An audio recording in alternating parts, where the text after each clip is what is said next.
Hello, it's Ronan here, and you are most welcome to this pit stop for The King's Dilemma, a game designed by Lorenzo Silva and Hjalmar Hach, coming from Horrible Guild for 3 to 5 players, taking 60 minutes per game, but it's designed to be played in a campaign of perhaps 15 games or so.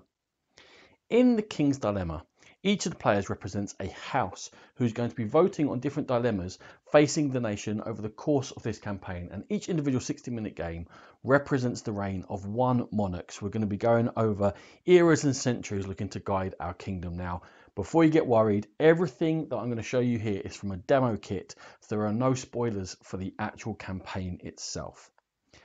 On a turn, we're going to go over to this dilemma deck, and we're going to take out the bottom card and we're going to read it and see what happened. Now, so far in the very beginning of our campaign, we have got Harold IV as the king, and then we've set up an inquisitorial court because there's been the rise of a new cult, a new religion, the Horned Blaze.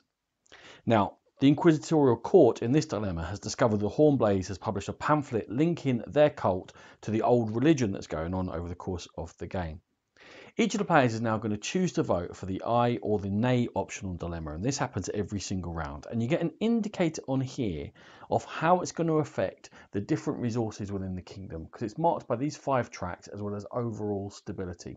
And how we drive these up and down is going to affect how many points we score during the course of a game, which will transfer into campaign points, which will then transfer into a victory, and we'll go through that whole process works. But firstly, we have a vote to do.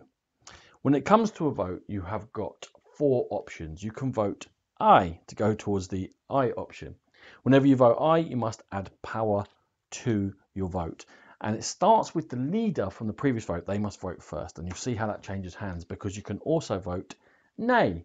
And again, you must add power from behind your house screen. You start with some, you can get more during the game. If you vote with more power than the current leader, you take the leader marker and you are now the leader. And again, we can add in here. The other option we have, apart from aye and nay, is we can pass, and there are 2 ways to pass. When you pass, first of all, you take 1 coin from the bank. Then you can choose to take the moderator, and only 1 person can do that each turn. And they now are going to break any ties that occur during the course of voting or anything else. And they are open to bribery with coins, but once coins have exchanged hands, the moderator must follow through with whatever they've been bribed to do. The second way to pass, again, you're going to get a coin from the bank, is then to say, actually, I'm going to take some power from the bank and I don't want to take part in this vote. You continue voting round until the person to the right of the current leader, and this can change hands as you vote, has had their chance to vote. If you pass, you're out. You can't go back in again with any power. But once you have got to that stage, you're then going to add up and see which of these has won. Now, firstly, whoever passed and didn't take the moderator's token is going to take all the power from in there and split them evenly between those people who have passed. Then we're going to check and see which side has won. In this case, it is the aye side. So that nay power goes back behind our screens. We don't spend that. In this case, as you can see, there is a tie. That will be down to the moderator to break and decide who becomes the leader. But we take all the power that's gone to the side that has won, and that will then go over here. And that's how we fill up this pool for people who pass each turn. Then the leader is going to resolve what happened on this card. Now, this is a very simple card, and all it's going to do here is going to affect those resource tracks. When I flip this over for an aye, we decide to burn all the pamphlet. All that does is it reduces the knowledge in the kingdom. Now, whenever we reduce or add to any of these tracks, in this case, it will push it down 2. We also move the stability marker down, and that's one of the ways which is going to end the game. Once a dilemma is resolved, if this stability marker is right at the top or right down the bottom, then the king's going to abdicate because the captain's got too much power or they're doing too poor of a job. And whichever way that happens, top or bottom, is going to affect how we score those ongoing campaign points. Again, we'll get back to that. Also note that these can be on 2 sides. When we lost knowledge there, this was already on its brown side, so it will go 1 space further down and also get one of these momentum markers. And the next time we've got a choice that faces reducing knowledge, if that reduced, it would reduce 2 further spaces. However, if we pushed it up, it would go up the normal number and flip back over. It would lose that negative momentum. So be aware if something starts to go in a certain direction, it can really start going quite quickly. The other side to this would have been, we'd have lost morale, but we'd have gained knowledge on this side. Okay, that's a simple one. We'd simply put that up there to, so let's say the aye won, and we count that along for events, because apart from abdication, From the 7th event onwards, we're going to check and see if there's a special skull symbol in here. If there is, the king is dead, and again, this will resolve in a slightly different way. However, we're only going to a maximum of 12 events. At the end of the 12th event, if we haven't revealed any of those skull symbols or the king hasn't abdicated, again, that's going to be the end of this particular scenario, and we're going to resolve our campaign points. Right, back to the dilemmas we can face.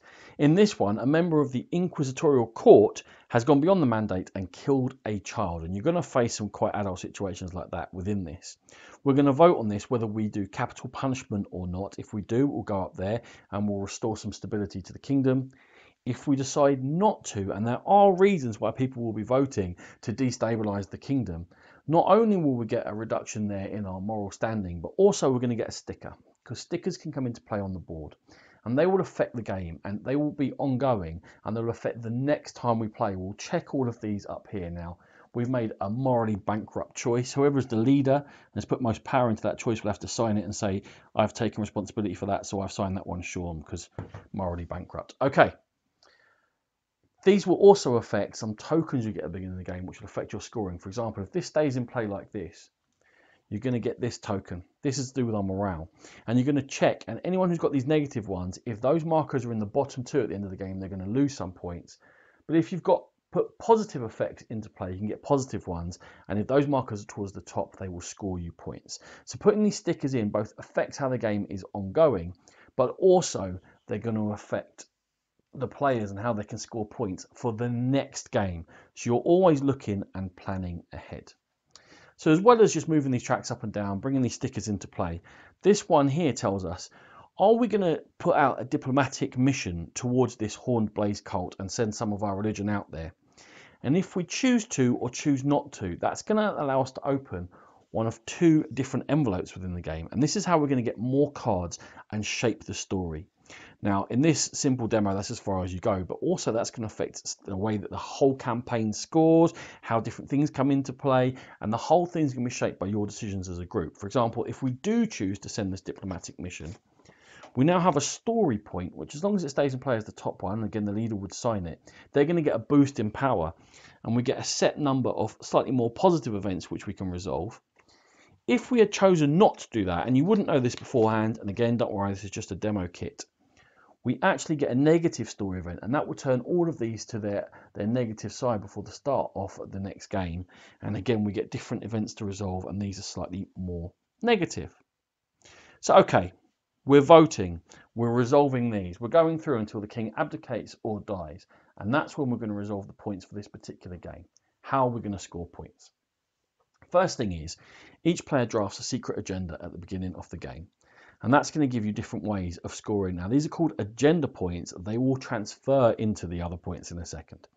You're going to check and see, because each of them is going to show you an area where you want these markers to be on the board. For example, I've chosen to be opulent in this game. I want the whole kingdom to be doing well and pushing up. And the more markers which are in the top half, the more agenda points I will score.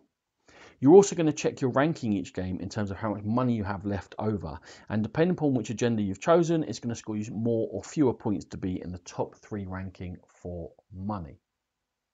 Those agenda tokens I discussed are going to score you plus or minus points. If you've put the stickers in play previously, they're still in play and depending upon where the tokens end up at the end of the game. Also, the leaders in coins and power are going to get a handful of agenda points. Now, all those agenda points are added up, and then depending upon the way the game finished, they're going to get transferred into something else called prestige and crave points. If the king dies, or if he abdicates and the kingdom's doing well, the better that you've done, the more prestige points you're going to get, and the last person's going to get these crave points because you're craving for power.